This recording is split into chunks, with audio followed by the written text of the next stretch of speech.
La semana pasada dimos un breve resumen de lo que es la carta a los hebreos y explicamos que una de las cosas que es importante tener en mente es el hecho de que esta carta fue escrita a una audiencia, a lectores que estaban viviendo por desánimo. Ellos estaban desanimados a causa de que tenían aproximadamente unos 20 años de ser cristianos y aunque su fe había sido muy fuerte, con mucha pasión en el principio, tanto que no les había importado que los sacaran de Roma, que los despojaran de sus posesiones y que algunos de ellos los persiguieran, de alguna manera con el paso del tiempo, como nos pasa a todos, la pasión, el enamoramiento, la visión en lo eterno había empezado a descender, habían empezado a poner su atención en las cosas terrenales, temporales, en su comodidad y estaban considerando el abandonar el cristianismo por lo que vemos en el contexto. Ante esa preocupación, el autor decide escribirles esa carta porque el diagnóstico que él da es que ellos quizá no han entendido con plenitud la grandeza del Salvador que tienen, quizá no han entendido con plenitud la diferencia entre el antiguo y el nuevo pacto. Entonces, en esta carta él se va a encargar de poner en alto a Cristo y su superioridad por encima de muchas otras cosas, pero también poner en alto el nuevo pacto que Cristo ha inaugurado y que ha reemplazado el antiguo pacto.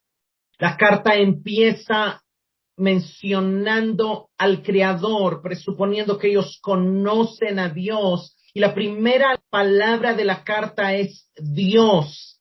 Y dice Hebreos 1:1 y 2, hoy vamos a concentrarnos en estos dos versículos, dice Hebreos 1:1 y 2, Dios, habiendo hablado muchas veces y de muchas maneras en otro tiempo a los padres por los profetas, en estos postreros días nos ha hablado por el Hijo, a quien constituyó heredero de todo y por quien asimismo hizo las edades. Algunas versiones traducen el universo, pero en el griego la mejor traducción es las edades. El tema de hoy lo vamos a enfocar en dos verdades que están concentradas en estos dos versículos. La primera verdad, que es una verdad que recorre toda la carta, es: tenemos un Dios que habla.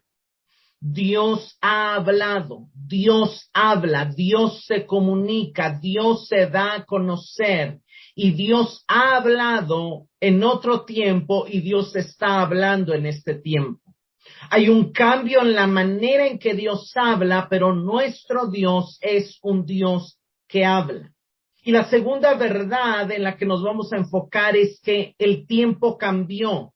Dios ha dividido el tiempo en edades o siglos, y con la ascensión y entronización de Cristo, el tiempo cambió, la revelación fue completada y estamos viviendo en un tiempo diferente al tiempo que vivieron aquellos que estaban bajo el pacto de Moisés, bajo el antiguo pacto. Él quiere que estas dos verdades penetren en el corazón de sus lectores, y nuestra oración es que penetren en nuestro corazón estas dos verdades. Nuestro Dios no es un Dios mudo, no es un Dios como el Dios que se imaginó Aristóteles, que sí hizo el mundo, pero de ahí se alejó y dejó el mundo que funcionara por sí mismo y dejó su creación que siguiera su rumbo. No, no, no, es un Dios que sigue interactuando con nosotros. Y por otro lado, no es un Dios que siempre ha trabajado y ha hablado de la misma manera. Es un Dios que ha establecido diferentes etapas en la historia y diferentes formas en las que Él decide relacionarse con su pueblo. Lo primero, como ya dije, es que el escritor nos recuerda que hay un Dios, que tenemos un Dios. Ese Dios es real, ese Dios es el creador de todas las cosas, pero el interés, el énfasis que Él quiere que nos concentremos es que Dios se comunica con el hombre. Dios está tan interesado en nosotros que desciende del cielo para hablarnos. Nosotros no podríamos conocer a Dios porque Él está tan por encima, Él es tan trascendente, Él es tan grande y aparte Él es espíritu, entonces no podemos verlo, no podemos examinarlo, no podemos observarlo. Normalmente el hombre lo que conoce, lo que aprende, lo aprende por experiencia. Cuando somos bebés empezamos a preguntar, a oír, a imitar, aprendemos a hablar de lo que oímos y por eso cada nación tiene su acento característico porque lo aprendió de los padres. Aprendemos a llamarle en Costa Rica al trabajo brete, en México chamba, en Guatemala chance y aunque sabemos que es el trabajo, hay modismos porque aprendemos oyendo, experimentando, imitando. Sería imposible para nosotros conocer nada de Dios si Dios no tomara la iniciativa en revelarse al hombre, en darse a conocer. Y eso es maravilloso porque Él nos recuerda a ese Dios que está interesado en nosotros y desde su amor y su interés por nosotros ha hablado y sigue hablando.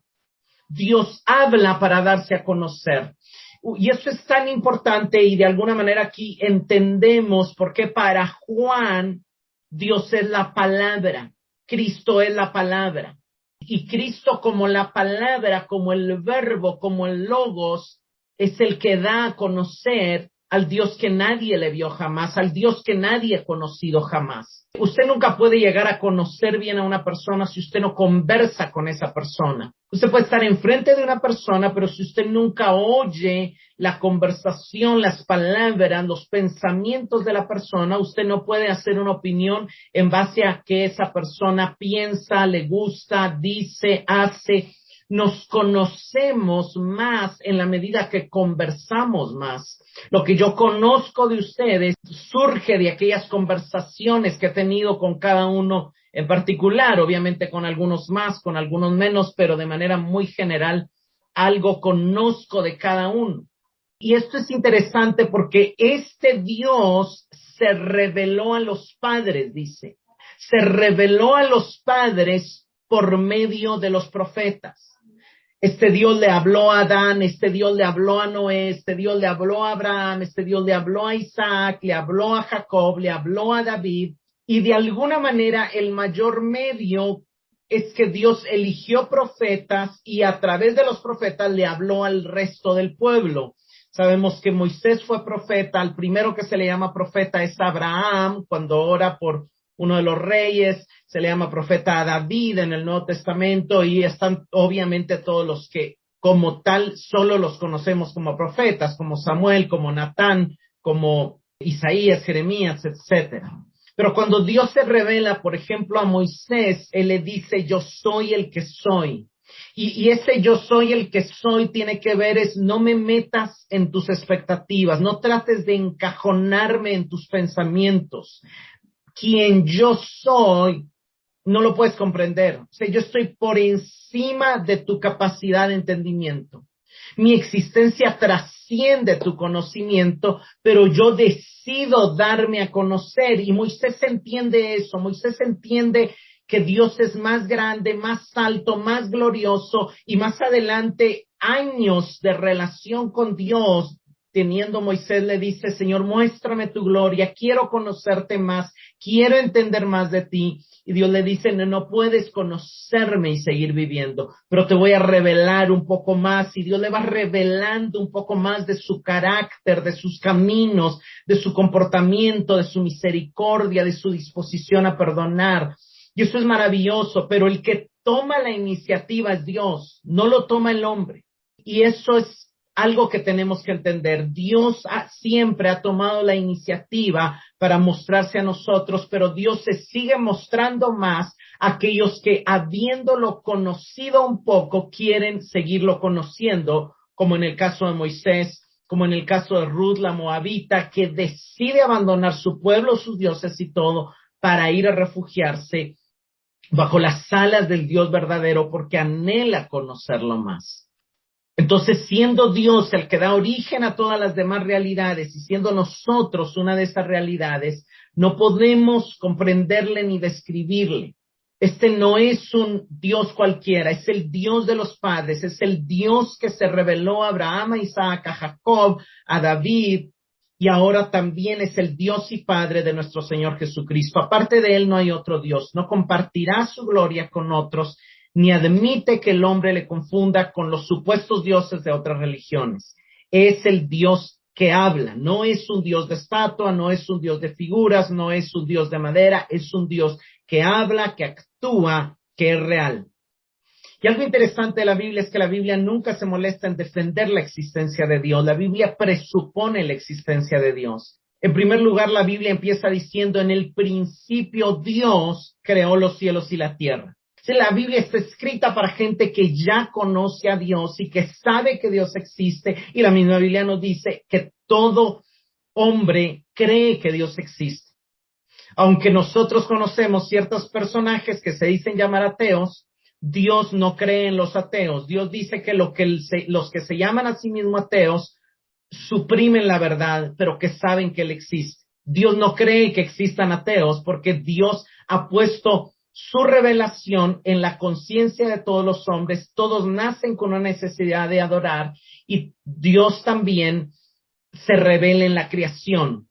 Entonces, todos los hombres conocen a Dios, pero algunos, siendo necios, deciden negar a Dios y dicen no hay Dios, aún sabiendo en su interior que sí existe Dios.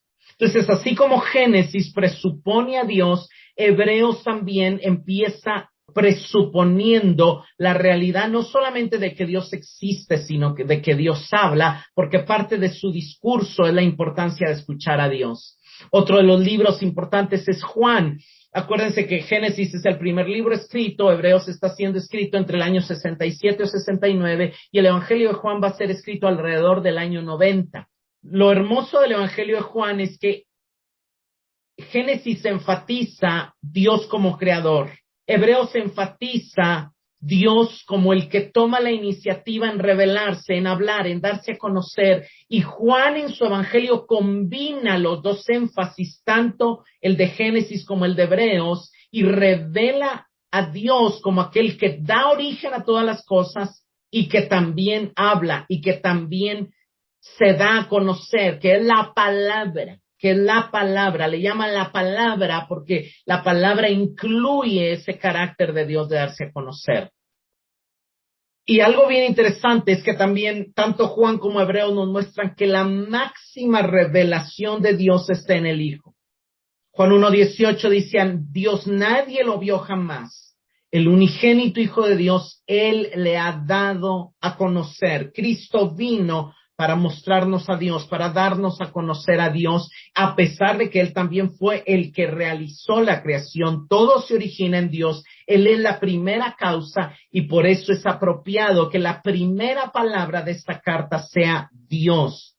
Luego dice que Dios ha hablado muchas veces. La palabra en griego de muchas veces es polímeros, que significa de muchas porciones, o también se puede traducir poco a poco, y la idea es progresivamente. Y luego dice, y de muchas maneras, que la palabra griega es politropos, o sea, de diferentes formas o maneras, en otro tiempo, y ese en otro tiempo es antes, o ya, o antiguo, a los padres por los profetas. Ya explicamos lo de los padres. Veamos qué quiere decir esto de muchas veces. La mejor traducción de esta palabra de muchas veces es que Dios ha hablado de una manera progresiva. Dios se ha ido dando a conocer poco a poco. Es como que si Dios dijera una palabra y luego le diera el tiempo a los oyentes para que pudieran digerirla antes bien de comunicar otra. Usted no le enseña a un niño a multiplicar o a sacar raíz cuadrada. Primero tiene que aprender a sumar y a restar. Primero tiene que entender los números del 1 al 10. Y así Dios mismo se fue dando a conocer de una forma progresiva por los conceptos básicos que iban a ser el fundamento del conocimiento y de la relación con Él, e iba agregando mayores conceptos. El primer concepto, Él ha creado todas las cosas. los primeros siglos. Él no dio una ley, él solo puso la conciencia, y cuando Noé viene, la única ley que le da a Noé es el que mate a otro hombre merece la muerte, pero ya unos años después en la ley de Moisés él amplía la revelación, él amplía su diseño para las relaciones entre los hombres, para la manera en que una sociedad debe funcionar en cuanto a las relaciones, en cuanto al respeto, en cuanto a la igualdad, en cuanto a la economía, en cuanto a la moral y muchas otras cosas, ya de manera más específica. Entonces Dios paulatina y progresivamente se venía revelando a lo largo de los siglos. Entonces el mensaje del Antiguo Testamento, ellos lo entendían como algo parcial y fragmentario. Dios revelaba a uno una cosa, a otro le revelaba otra. Nadie recibió toda la revelación. Es como si a lo largo del Antiguo Testamento se iban formando las piezas del rompecabezas. Dios les iba dando algunas piezas más, pero no lo podían completar. Pero ahora en Jesucristo las piezas ya están completas. Y Cristo vino a revelarnos el cuadro completo, a darnos todo el conocimiento necesario para comprender quién es Dios, por qué nos crió, el motivo de nuestra existencia y hacia dónde vamos. Ya el cuadro completo ya sale a la vista con la venida de Cristo. Entonces la revelación del pasado fue verdadera, fue de origen divino, pero estaba incompleta, era parcial, porque fue dada a trozos. En Cristo Dios viene a completar la revelación. Por eso dice muchas veces se debería de leer progresivamente hasta llegar al clímax, a la plenitud en Cristo. Cuando dice de muchas maneras o de diferentes formas, obviamente incluimos todas las maneras. A José Dios le habló por medio de sueños, a muchos les habló por inspiración profética, por intuición interior, por visiones, por voz audible, a Moisés desde la zarza, por Urim y Tumim, a los sacerdotes y a los reyes, por acciones proféticas o actos proféticos al pueblo a través de acciones que Isaías, Jeremías, Ezequiel tomaron por medio de la naturaleza. Él se ha revelado a sí mismo. Había muchas maneras en la comunicación con Dios, y dentro de esa variedad no debemos de olvidar los símbolos, los tipos, los patrones, las metáforas. Cristo está prefigurado en todo el Antiguo Testamento. Moisés es sombra de Cristo como profeta, David es sombra de Cristo como rey, José es sombra de Cristo como el que en su trono perdona a los que lo traicionaron. Muchos de los personajes del Antiguo Testamento son sombra y figura de Cristo en muchas de las áreas. Pero por otro lado, esto de muchas maneras incluye las diversas formas literarias en las que se ha vertido la revelación divina. Dios reveló su palabra a través de narrativa, a través de discursos, a través de instrucciones en la ley, a través de refranes en la sabiduría, a través de poesía y prosa en los salmos, por ejemplo, a través de narración apocalíptica o de lenguaje profético con mucho uso de imágenes en los profetas mayores, y lo va a volver a usar Juan en Apocalipsis.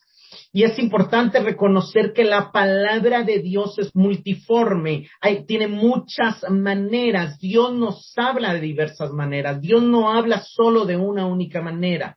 ¿Por qué? Porque Él es tan grande de que sería muy aburrido, y Él nos muestra diferentes imágenes, diferentes colores. ¿Por qué? Porque eso es parte de la belleza. Nosotros amamos la diversidad. Sería aburrido que solo existiera una sola flor de un solo color y de una sola forma. Lo lindo de los jardines es ver esa combinación de diferentes colores, formas y tamaños de las flores. Y entonces, no solo había variedad en el contenido de la revelación de Dios, sino que llegaba paulatinamente y de diferentes formas. Es como si el Antiguo Testamento, la luz que hace fragmentada a través del prisma de los diversos hombres que la recibieron, de modo que cada uno reflejaba un color diferente. Cuando viene Cristo, Cristo reúne en sí todos los colores y produce la luz resplandeciente de la revelación de Dios. Ahora, lo interesante es que pasamos a la segunda parte del tema, es que también hubo un cambio de tiempo. Y entonces dice que hay un antes y hay una ahora.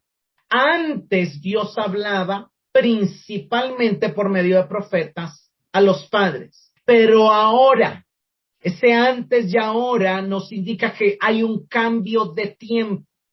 Y ese ahora lo repite en el verso 2 diciendo en estos postreros días o en estos últimos días nos ha hablado por el Hijo, por quien creó las edades. Dios creó siglos, Dios creó edades. En estos postreros o últimos es la palabra escatón, que significa finales o últimos. Nos ha hablado en huíos. La palabra huíos es la palabra hijo, a quien designó heredero de todo y por quien creó los ayones o las edades. Lo primero que el autor quiere que entendamos es que la revelación fue dada en distintos momentos de la historia, en otro tiempo, en el siglo pasado y en el presente, que le llama los últimos días.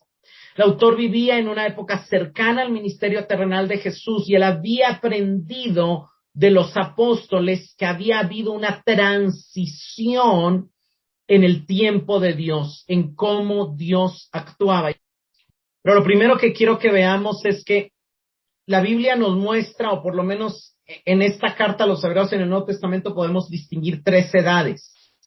El siglo pasado es toda la etapa desde Adán hasta la resurrección de Cristo, hasta la entronización de Cristo.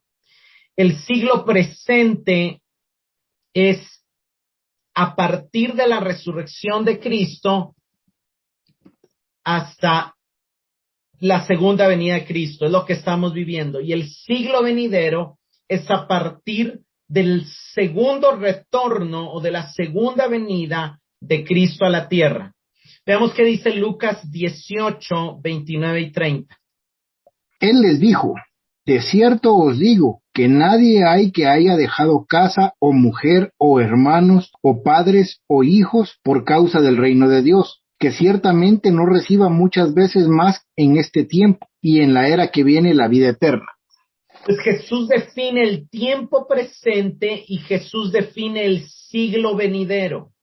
Hay una diferencia entre el tiempo presente y entre el siglo venidero. Y obviamente en el tiempo presente Él va a recibir una recompensa, pero en el siglo venidero, cuando Él establezca su reino en esta tierra, también va a recibir no solamente la vida eterna, sino una recompensa eterna por su servicio. Vayamos a Efesios 1:21. Muy por encima de todo gobierno y autoridad, poder y dominio, y de cualquier otro nombre que se invoque, no solo en este mundo, sino también en el venidero.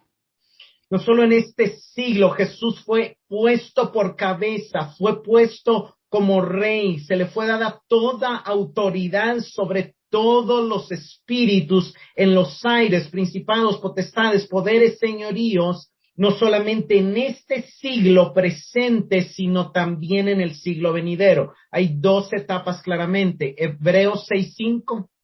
Y probaron la buena palabra de Dios y los poderes del mundo venidero. En el griego es del siglo venidero. Hay un siglo venidero donde va a haber total salud, total gozo, total prosperidad, y cuando Dios viene y hace una sanidad divina aquí, no nos está asegurando que Él va a sanar a todos los enfermos, porque la sanidad Él la compró para la eternidad, pero a veces Él permite que se eche mano de esa vida eterna, y entonces cuando alguien recibe una obra sobrenatural, está prácticamente probando un poquito aquí de lo que va a ser normal en el siglo venidero, después de la venida de Cristo. En el griego es como una época próxima. Entonces ahí vemos claramente la diferencia.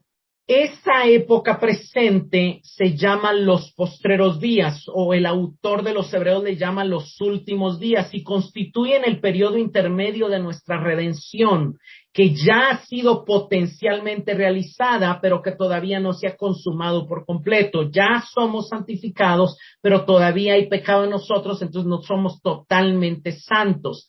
Ya Cristo está reinando en los cielos, pero todavía el enemigo está actuando y él no ha establecido y ha eliminado a todos sus enemigos aquí en la tierra, entonces todavía aquí en la tierra vemos mucha injusticia reinar. Es un espacio de misericordia y paciencia de Dios, donde Él no actúa porque Él no quiere que nadie se pierda y Él quiere que la mayoría lleguen a la salvación, pero la salvación se da por una decisión voluntaria, no por una imposición forzada del reino. Es el tiempo, los últimos días es el tiempo entre la primera venida de Cristo y la segunda venida.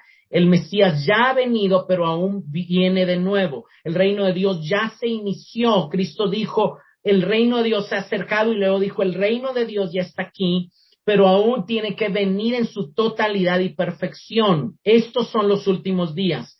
Y estos últimos días son marcados por 3 acontecimientos. Hay 3 acontecimientos que nos definen que estamos en los últimos días.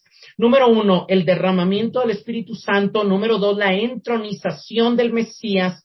Y número 3, la edificación de la iglesia. Son 3 realidades que nos confirman que estamos en los últimos días. Vayamos a Hechos 2, del 1 al 4. Cuando llegó el día de Pentecostés, estaban todos juntos en un mismo lugar. De repente vino del cielo un ruido como el de una ráfaga de viento impetuoso que llenó toda la casa donde estaban sentados, y se les aparecieron lenguas como de fuego que repartiéndose se posaron sobre cada uno de ellos. Todos fueron llenos del Espíritu Santo y comenzaron a hablar en otras lenguas, según el Espíritu les daba habilidad para expresarse. Entonces descendió el Espíritu Santo y entró en ellos. Veamos la explicación que Pedro da en Hechos 2, del 14 al 17.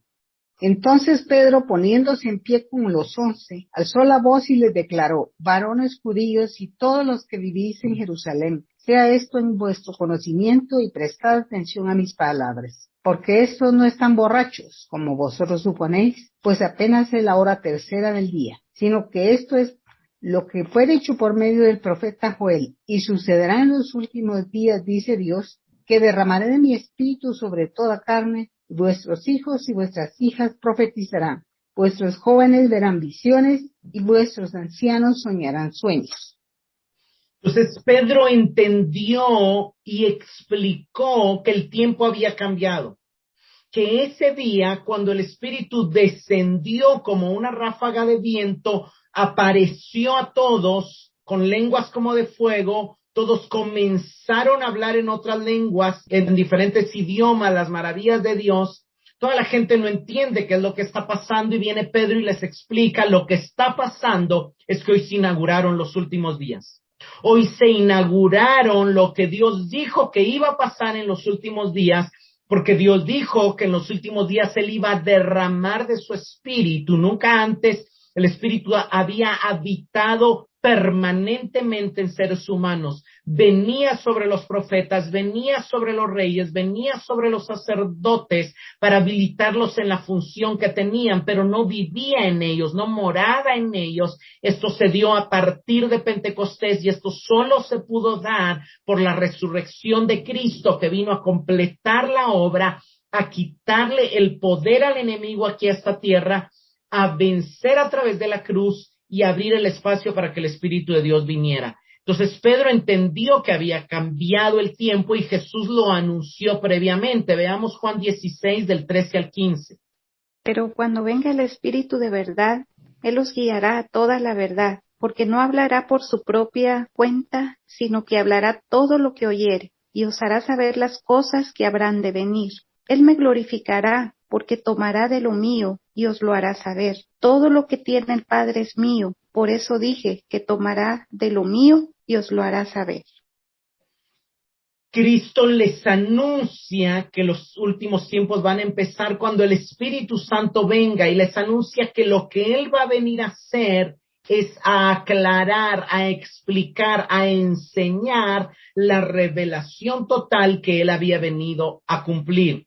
Entonces, Él dice, lo que el Espíritu Santo va a hacer no va a traer algo nuevo, sino de lo que yo ya les di, de lo que yo ya traje, Él se los va a explicar, Él se los va a hacer saber. El Espíritu Santo no viene para ser adorado, el Espíritu Santo viene para glorificar a Cristo.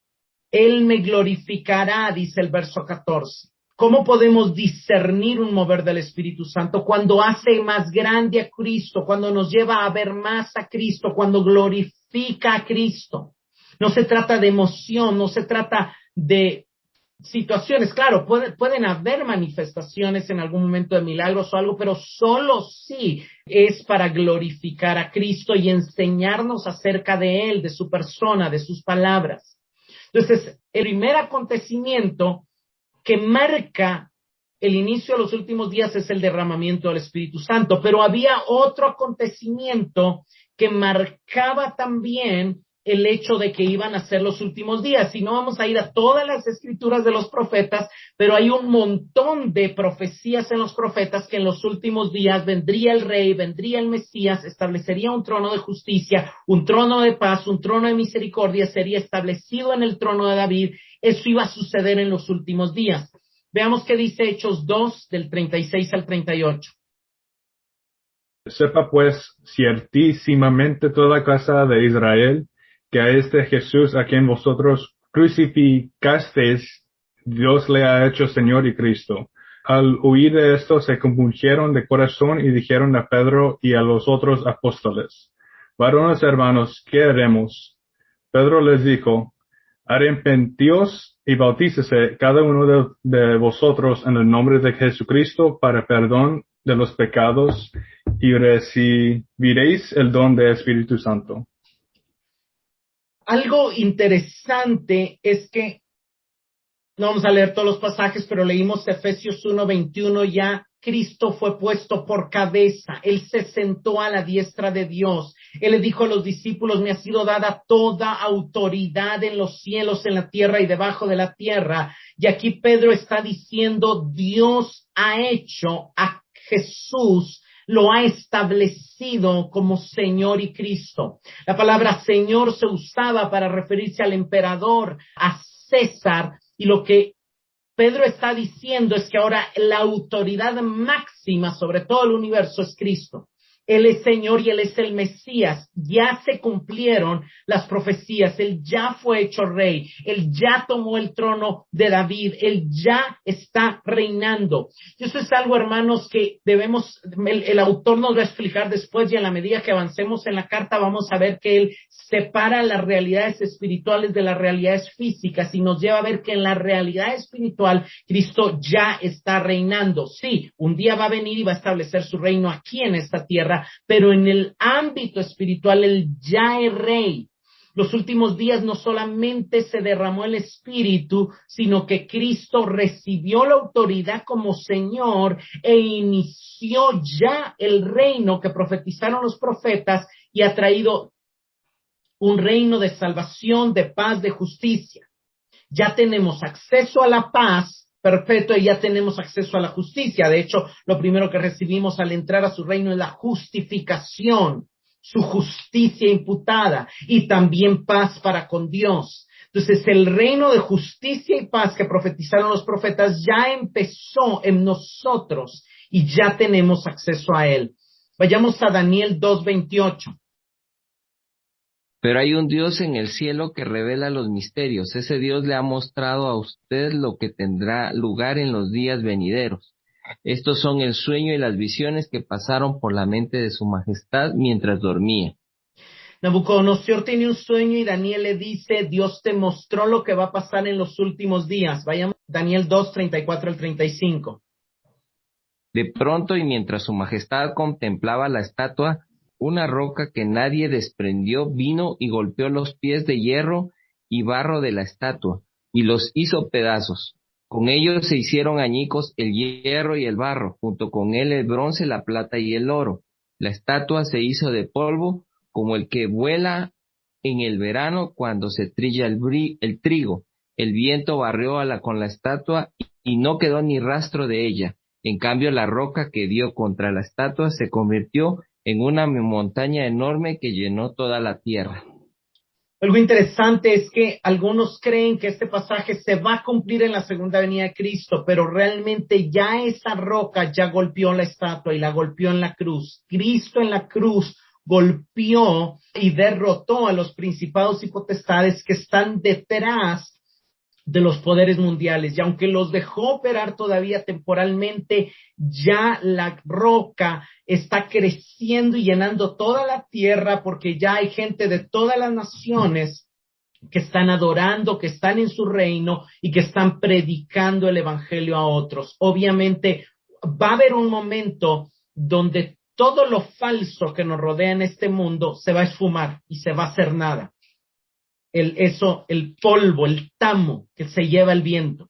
Ahorita todavía parece tener mucha fuerza y mucho poder, pero el autor de los Hebreos quiere que nos demos cuenta que esta profecía ya es una realidad y que ya está en proceso de cumplimiento. Vayamos al 44, Daniel 2:44. En los días de estos reyes, el Dios del cielo establecerá un reino que jamás será destruido ni entregado a otro pueblo, sino que permanecerá para siempre y hará pedazos a todos estos reinos. Ese reino no será jamás destruido. Ese reino ya es una realidad. Y ese reino va a ir destruyendo a los otros reinos un día físicamente, pero hoy en nuestro corazón Dios ya quiere eliminar de nuestro corazón que no nos reine el amor al dinero, el amor a la fama, el amor al poder. O sea, ya ese reino ya está establecido, ya Cristo es rey. Y la tercera realidad que se da en los últimos días es la edificación de la iglesia. Vayamos a Isaías 2:2-3. Acontecerá en lo postrero de los tiempos que será confirmado el monte de la casa de Jehová como cabeza de los montes, y será saltado sobre todos los collados, y correrán a él todas las naciones.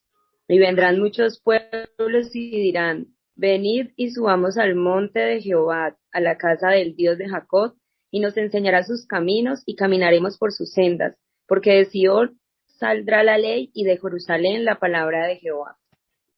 Este es otro pasaje que muchos interpretan que se va a cumplir, pero cuando vemos, en primer lugar, el monte es el mismo monte de Daniel, que ya está creciendo, y se le llama el monte la casa del Señor, y el autor a los Hebreos nos va a decir en el capítulo 3 que la iglesia es la casa del Señor, como ya nos lo dijo Pablo en Efesios 2, y como también lo dice Pedro en su carta.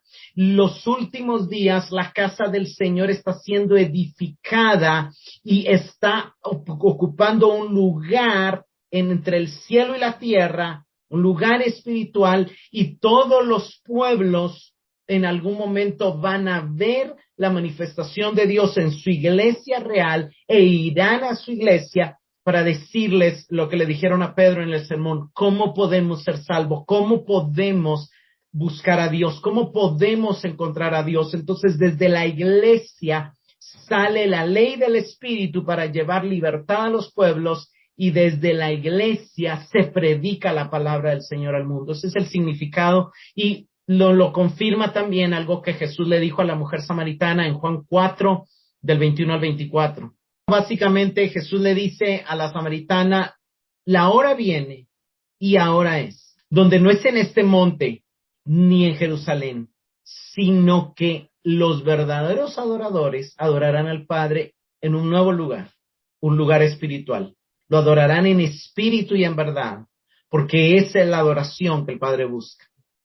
Entonces, esto es muy, muy importante, ¿verdad? La iglesia está siendo edificada, y la verdadera adoración no se da en un lugar físico, se da en un lugar llamado casa del Señor, espiritual, dentro de la iglesia. Entonces, lo que este pasaje nos enseña es que la revelación, que había sido progresiva, que se había venido dando por diferentes etapas, se completa en Cristo. Lo que quiero dejar claro es que Cristo vino a completar la revelación.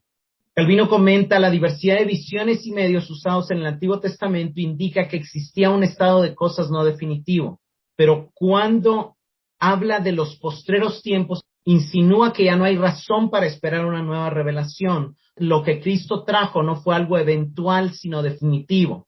Las frases "Dios habló a través de los profetas por el Hijo" establecen que el contexto de la revelación venía a completarse en el Hijo. Es como lo que ya dije de un rompecabezas, es como la ciencia. La ciencia ha ido avanzando, por ejemplo, en el estudio, qué sé yo, No soy experto, pero sé que, por ejemplo, en cuanto al cerebro, todavía hay muchas preguntas, pero en cuanto a otros órganos del cuerpo, como el corazón o el hígado, se han ido eliminando muchos mitos. Entonces había cierto conocimiento, pero ahorita ya hay un conocimiento suficiente respecto, por ejemplo, al hígado, al riñón. Eso no quiere decir que todos los médicos lo sepan, eso no quiere decir que nadie ya se enferme del hígado, pero lo que quiere decir es que el acceso ya está. Algo importante es que la mayor diferencia por la cual Cristo es mayor que los profetas es que los profetas traían una revelación fragmentada, específica, pero Cristo abarca todas las situaciones de la vida. Es la autorrevelación de Dios. Y hay muchas razones, pero lo primero es que Él vino a cumplir, a completar la revelación. ¿Por qué? Porque Él no solamente fue un mensajero de Dios, sino Él era Dios mismo hecho carne. Él era el Hijo de Dios. Él tenía una relación única con Dios. Mateo 5:17. No penséis que he venido para abrogar la ley o los profetas. No he venido para abrogar, sino para cumplir. La palabra que Cristo usa aquí en cumplir es la palabra griega pleroo, que también se traduce completar o llenar. El mensaje de Jesucristo se completa por dos razones. Número uno, porque Dios no ha enviado un mensajero más. Dios mismo ha venido en carne y Él ha venido a dar a conocer a Dios. Y en segundo lugar, porque el mensajero es el mensaje. El Hijo es en sí mismo el Verbo, Él es la palabra, Él es la verdad. Quien lo ha visto a Él ha visto al Padre. No puede haber una expresión más perfecta de la revelación de Dios que encontramos en Cristo. La revelación no se encuentra solamente en sus palabras, sino en su persona, en sus actos. Y Hebreos nos trata de mostrar eso. La persona de Jesucristo es más que sus palabras. Tenemos el privilegio de vivir en un tiempo donde no solo recibimos un mensaje de parte de Dios, sino que además podemos conocer a Dios mismo en su mensajero. Veamos qué dice 2 de Pedro 1:3. Su divino poder, al darnos el conocimiento de aquel que nos llamó por su propia gloria y excelencia, nos ha concedido todas las cosas que necesitamos para vivir como Dios manda. Nos ha concedido todo lo concerniente a la vida y a la piedad, o todo lo que necesitamos para vivir una vida agradable a Dios mediante el conocimiento de Cristo, de aquel que nos llamó, dice Pedro, pero el que nos llamó es Cristo. Entonces, cuando conocemos a Cristo, tenemos todo lo necesario para vivir una vida plena, feliz, agradable a Dios. Y aquí quiero aclarar algo, no quiere decir que porque el mensaje se completó en Cristo, que ya Dios no hable. O sea, no quiere decir que ya, Dios fue hablando, completó su mensaje en Cristo y se cayó y dejó de hablar. No. Lo que quiere decir es que trajo la completa revelación para la vida que necesitamos, y lo que hace es venir desde esa revelación, recordarnos, explicarnos, ampliar nuestro conocimiento. O sea, el misterio ya se nos ha revelado. Ya no vemos las sombras, sino la realidad misma. Las doctrinas fundamentales de la fe ya están establecidas. En Cristo se plasman el carácter y la persona de Dios. No queda ninguna revelación más acerca de sí mismo, pero tener la doctrina no es lo mismo que tener la experiencia. Todavía podemos tener la experiencia de crecer en el conocimiento de Él, y de hecho no lo vamos a conocer como Él nos conoce hasta el siglo venidero, como dice 1 Corintios 13:12. Hasta ahí le conoceré como fui conocido. Hasta que Él venga, hasta que venga lo perfecto, pero mientras tanto podemos seguirle conociendo, pero nuestra tarea ya no es esperar otra revelación, ya no es esperar más libros de la Biblia, ya no es esperar más doctrinas nuevas, sino es la de interpretar y entender la revelación que nos habla en sombras de Cristo en el Antiguo Testamento, de la persona y el ministerio de Cristo en los evangelios, y de el entendimiento de los mandamientos de Cristo para su iglesia, dadas por los apóstoles en las cartas del Nuevo Testamento. Lo que tenemos que entender es que para la interpretación correcta de la revelación, así como para la comprensión correcta de nuestro servicio a Dios, seguimos necesitando la dirección del Espíritu, seguimos necesitando los dones del Espíritu, seguimos necesitando los ministerios. O sea, por un lado la revelación se completó, pero no quiere decir que a Dios no hable. Dios en este tiempo nos ha hablado, nos sigue hablando por el Hijo. ¿Y cómo nos habla el Hijo? Nos habla a través del Espíritu y nos habla a través de los dones que Él le ha dado a su iglesia. Él dijo, yo les voy a enviar al Espíritu porque Él va a tomar de lo mío y lo que es mío, Él se los va a enseñar, se los va a recordar. Entonces debemos de evitar dos peligros.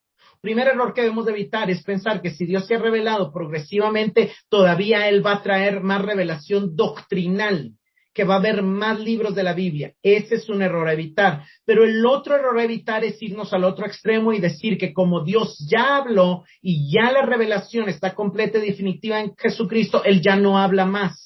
Eso sería negar un Dios vivo que sigue hablando, que es lo que el autor nos está afirmando. Eso ha llevado a algunos ministros y algunas facciones de la iglesia a negar los dones del Espíritu, a negar el mover del Espíritu, lo cual es una realidad que no termina en el Nuevo Testamento. Entonces no es una cuestión entre elegir la palabra de Cristo plasmada en el Nuevo Testamento y la dirección y el mover del Espíritu Santo en nuestras vidas y en la iglesia, sino que ambas cosas son la manera en que la revelación completa llega a nosotros. Espero que esto quede claro, pero vamos a ver algo interesante cuando la Biblia dice, en estos tiempos nos ha hablado en hijo. En el griego no dice por el hijo, dice en hijo. Y hay un contraste porque dice primero el verso 1 por los profetas y el verso 2 dice en hijo. Y la omisión del artículo es importante, porque es como decir, Dios antes nos venía hablando por dibujitos, por figuritas, por la creación. Es como cuando usted a un niño le habla en un lenguaje no tan completo, no tan avanzado, pero luego viene y ya le habla en español, luego viene y ya le habla en inglés. Entonces es como decir, ahora Dios está empleando un nuevo lenguaje y el lenguaje es el lenguaje del Hijo de Dios, es el lenguaje de Dios. Él es la palabra. Y Dios nos habla en Él, a través de Él. Y eso tiene que ver con que la manera en que oímos a Dios y entendemos a Dios es a través de la conexión que a través del Espíritu tenemos con Él. Cristo ya no solo es un mensaje externo, sino que ahora habita en nosotros y nos conectó a nosotros y puso su espíritu en nosotros para darnos testimonio, para darnos entendimiento. ¿Por qué el hombre natural no puede entender y el espiritual sí puede entender? Porque el Espíritu Santo es el que nos explica, es el que nos ilumina, es el que nos alumbra. Él da testimonio a nuestro espíritu de que somos hijos de Dios.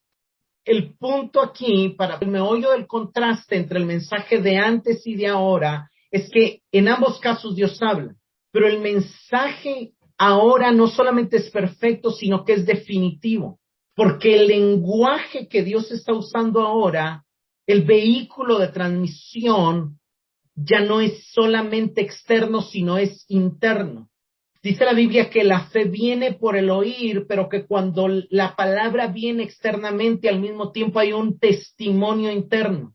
La salvación, entendiéndola en la manera en que la Biblia la enseña, se necesita quien predique para que oiga, pero la fe viene dada por Dios, y Dios es el que abre los oídos internos del corazón, nos lo dice Lucas, y Dios abrió el oído de Lidia para oír a Pablo. Entonces, por un lado, la voz de Pablo era necesaria para llegar al oído, pero por otro lado, la obra del Espíritu era necesaria para abrir el corazón de Lidia. La voz de Dios se acentúa, el lenguaje se acentúa. No es lo mismo alguien que solo ve movimientos de manos, o no es lo mismo alguien que solo oye el sonido de la voz, pero no está viendo. O sea, no es lo mismo hablar con alguien por teléfono que estar hablando y ver la expresión facial, el lenguaje corporal de la persona al mismo tiempo que estar oyendo. Y eso es más o menos lo que quiere decir la Biblia cuando dice ahora Dios habla en hijo, en el lenguaje del hijo. Jesucristo no es un portavoz humano que ya solo alguien que tiene el oído afinado, que tiene el llamamiento a ser profeta lo puede oír. No, es alguien que que conectó a los creyentes así y que está hablando a través de los corazones, pero también a través de la predicación. Cuando los padres escuchaban a los profetas, estaban en presencia de hombres pecadores, hombres limitados, aunque utilizados por Dios para transmitir el mensaje, pero cuando escuchamos a Cristo, lo escuchamos porque Él está usando miembros de su cuerpo externos, pero al mismo tiempo está usando su espíritu y nos está hablando por el espíritu internamente. Y yo creo que todos sabemos, cuando oímos a un predicador y oímos la verdad, hay un testimonio interno. Hay un testimonio interno fuerte donde decimos definitivamente aquí, esto es lo que Dios dice. Y también cuando oímos ciertos predicadores, hay algo adentro que a veces como que no casa, como que no suena. Y lo está diciendo de una manera tal vez convincente, tal vez está haciendo argumentos, pero el Espíritu Santo no nos está dando testimonio. Entonces, esa es la diferencia de que Dios sigue hablando por el Hijo. Pero esa voz del Hijo incluye esta carta. Esa voz del Hijo no es una voz que ya no habla y que entonces, como ya Cristo habló todo lo que tenía, como ya Dios habló todo lo que tenía que hablar en el Hijo, entonces ya no tengo necesidad de escribir esta carta. No. Ustedes están en una necesidad y necesitan oír a Cristo. Y yo como ministro de Dios, me estoy poniendo en el lugar del escritor de los Hebreos, necesito escribirles para que vuelvan a oír a Dios. El Espíritu Santo está moviendo al escritor de la carta a los Hebreos porque él sabe que el Espíritu Santo les va a dar testimonio a sus lectores de que es la voz de Dios, inspirada a través de él. Ahora, nosotros ya ninguno de nosotros Dios nos va a inspirar otra carta. El canon se cerró con Apocalipsis. Pero Dios sí nos da palabras para otras personas. Dios sí nos llama a predicar el Evangelio, a recordar la verdad, a llamar al hermano que está en pecado al arrepentimiento. La Biblia sí nos muestra de que la voz del Espíritu nos ilumina las Escrituras, pero el Espíritu también se manifiesta en algunos miembros del cuerpo a través de dones de enseñanza, de predicación, de profecía. Y la Biblia dice, el que profetiza, hágalo conforme a la fe. El que enseña, hágalo de la mejor manera, trace bien la palabra. Para decirlo de alguna manera, la voz del Hijo no es solamente haber oído a Jesús, es oír al Cristo que está en los creyentes y que se está moviendo en su iglesia a través del Espíritu. De no ser así, el autor no esperaría que su carta fuera tomada como la voz de Dios, pero por el contrario, él tiene la certeza de que esta carta es parte de la voz de Dios. Entonces, lo que vimos es que en otro tiempo Dios habló por los profetas, ahora está hablando por el Hijo, quien es más que un profeta, es Dios mismo y es su mismo mensaje. En aquel tiempo Dios habló a los patriarcas, a los padres, solamente externamente. Ahora nos está hablando a nosotros, no solamente desde lo exterior, sino también desde lo interior, por medio de su Espíritu, dándonos testimonio de que somos hijos de Dios, de que esa es la voz de Dios, de que esa es la palabra de Dios. Antes habló progresivamente y hubo muchos misterios que quedaron como misterios sin revelar. Ahora ha hablado perfecta y completamente con todos los misterios ya revelados. Termino con algunas preguntas de reflexión. ¿Habías aprendido que la revelación de Dios era progresiva hasta Cristo, pero que se completó en Cristo? ¿Te quedó claro que Cristo es mayor que los profetas por ser el mensaje mismo, por ser la verdad misma encarnada? ¿Notaste que el tiempo que vivimos ya no es el mismo tiempo que se vivió antes de la resurrección, exaltación y entronización de Cristo? Pues número 1, el Espíritu Santo ya ha sido derramado. Número 2, Cristo ya está reinando. Y número 3, la casa de Dios ya es la iglesia.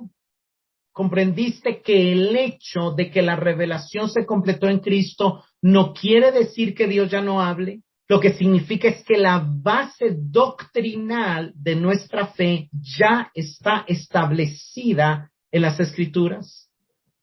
Y por último, anhela ser usado por Dios para comunicar su palabra y estás abierto a no menospreciar que Dios te guíe, te enseñe o aclare tu entendimiento de la verdad usando a otro miembro del cuerpo.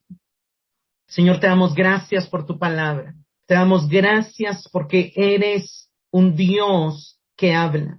Te alabamos y te adoramos por haber tomado la iniciativa de darte a conocer a Abraham, a Noé, a Moisés, al pueblo de Israel y a nosotros. Gracias por enviar a otros, Señor, que nos hablaran de ti. Gracias por permitirnos nacer en un hogar donde se conociera tu palabra, a los que así lo hemos vivido. Gracias, Señor, porque de una o de otra manera tú has hecho llegar tu voz, tu palabra, tu persona, tu amor, tu revelación a nosotros. Gracias por la oportunidad que tenemos de conocerte. Gracias porque tu conocimiento ya está completo en Cristo y en las Escrituras que nos has dejado. Pero sabemos que necesitamos y podemos crecer en oír, en conocer. Seguimos necesitando tu palabra para que nutra nuestro espíritu. Señor, te pedimos perdón porque a veces nos preocupamos de nutrir nuestro cuerpo día a día, más de una vez al día. Pero se nos olvida que también nuestro espíritu necesita comer constantemente, de manera continua, la revelación de tu palabra. Gracias por hablarnos, por nutrirnos, por fortalecernos por medio de tu palabra. Gracias porque ya no usas personajes aislados superiores como profetas, sino que todos valemos lo mismo en Cristo. Y tú puedes usar a cualquiera, no con una nueva revelación, pero sí para recordarnos, exhortarnos, consolarnos, animarnos y edificarnos desde lo que ya está escrito en tu palabra y desde lo que el Espíritu Santo nos da testimonio a nuestro espíritu. En tu nombre oramos. Amén.